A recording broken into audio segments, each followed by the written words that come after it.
Automotive technology is continuously changing, including the cooling system and its hoses.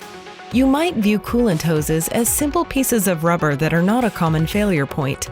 In this series on modular cooling hoses, we'll show you why that is no longer the case, review best practices to follow when inspecting modular hoses, and give you the tools you need to effectively communicate the importance of a complete cooling system repair to your customer. This video will discuss the failure points associated with rubber on modular coolant hoses, including both the O-rings found in quick connectors and the general degradation of rubber on the hose itself. O-rings create the seal between male and female quick disconnect components when they are mated. Over time, the O-ring takes a profile matching the sealing surface of the connectors. When a quick connector is removed from its port, that O-ring seal is lost. This means when the two are reconnected, the O-ring may no longer fully conform to the sealing surface, and a leak point can be generated.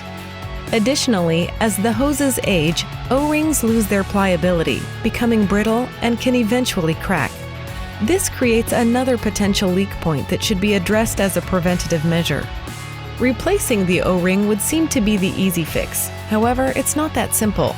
Unlike some situations where diameter is the only concern in selecting an O-ring, there is more to consider with modular coolant hoses.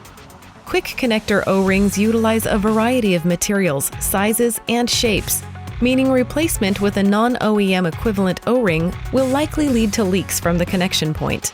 Another concern is that the rubber portion of the hose can deteriorate over time. Gates recommends beginning with an external inspection of the hose assembly. Look for any wear spots from abrasion, cracking due to ozone, signs of exposure to excess heat, and fluid contamination on the hose's outer surface.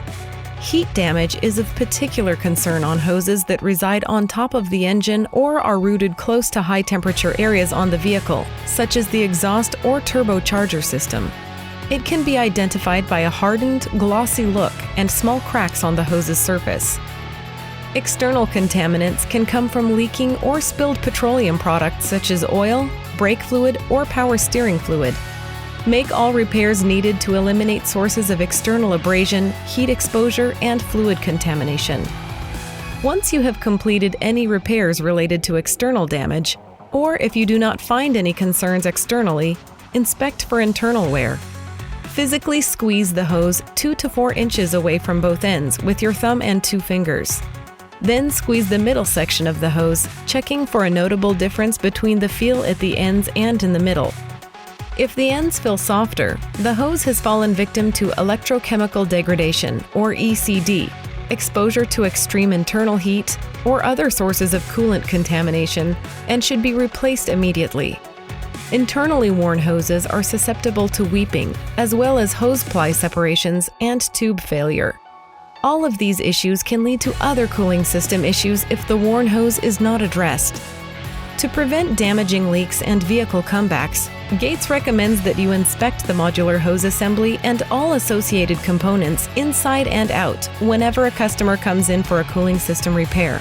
If there is any doubt on the condition of the hose assembly, restore the cooling system to its original state with a new assembly from Gates.